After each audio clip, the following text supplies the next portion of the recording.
ക്രിസ്തുവിൽ എത്രയും സ്നേഹം നിറഞ്ഞവരെ, വചനയാത്രയിലേക്ക് ഏവർക്കും സ്വാഗതം.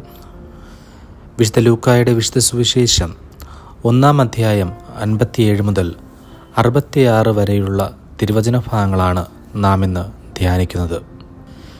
വിശുദ്ധ സ്നാപയോഹന്നാൻ്റെ ജനന തിരുനാൾ നാം ഇന്ന് ആഘോഷിക്കുന്നു. സുവിശേഷത്തിൽ ഈ ശിശു ആരായിത്തീരും എന്നൊരു വാക്യം സ്നാപയോഹന്നാനെക്കുറിച്ച് നാം കാണുന്നുണ്ട്. ഒരുപക്ഷെ ഈ വചനത്തെക്കുറിച്ച് ചിന്തിക്കുമ്പോൾ ഇത് സ്നാപകനെക്കുറിച്ച് മാത്രമല്ല, നമ്മുടെ തന്നെ മക്കളെക്കുറിച്ച് ചിന്തിക്കുവാനായിട്ട് ഈ വചനഭാഗം നമ്മെ ക്ഷണിക്കുന്നുണ്ട്. ഈ മകൻ അല്ലെങ്കിൽ ഈ മകൾ ആരായിത്തീരും, എങ്ങനെയായിത്തീരും എന്നുള്ളത്. താഴത്ത് വച്ചാൽ ഉറുമ്പരിക്കും, തലയിൽ വച്ചാൽ പേനരിക്കും എന്ന പോലെയാണ് പലരും കുഞ്ഞുങ്ങളെ വളർത്തുന്നത്. എന്നിട്ട് ഒടുവിൽ മാതാപിതാക്കൾക്ക് സങ്കടവും കണ്ണീരും ബാക്കി.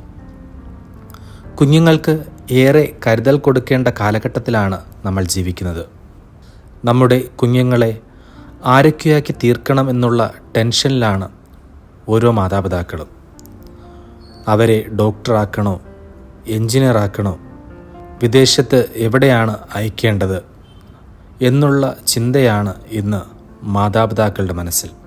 പക്ഷേ നമ്മുടെ മക്കളെ സ്നാപയോഹന്നാനെ പോലെ ഈശോയ്ക്ക് വഴിയൊരുക്കുന്നവനാക്കാനായി, സാക്ഷ്യം വഹിക്കുന്നവനാക്കാനായി നമ്മൾ എത്ര പേർ ആഗ്രഹിക്കുന്നുണ്ട്?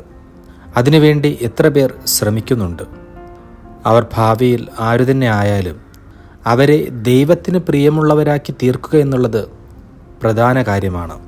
സുവിശേഷത്തിൽ സക്രിയയും എലിസബത്തും ജനിച്ചു വീണ കുഞ്ഞിനെ ദേവാലയത്തിൽ കൊണ്ടുവരുന്നതായി നാം കാണുന്നു.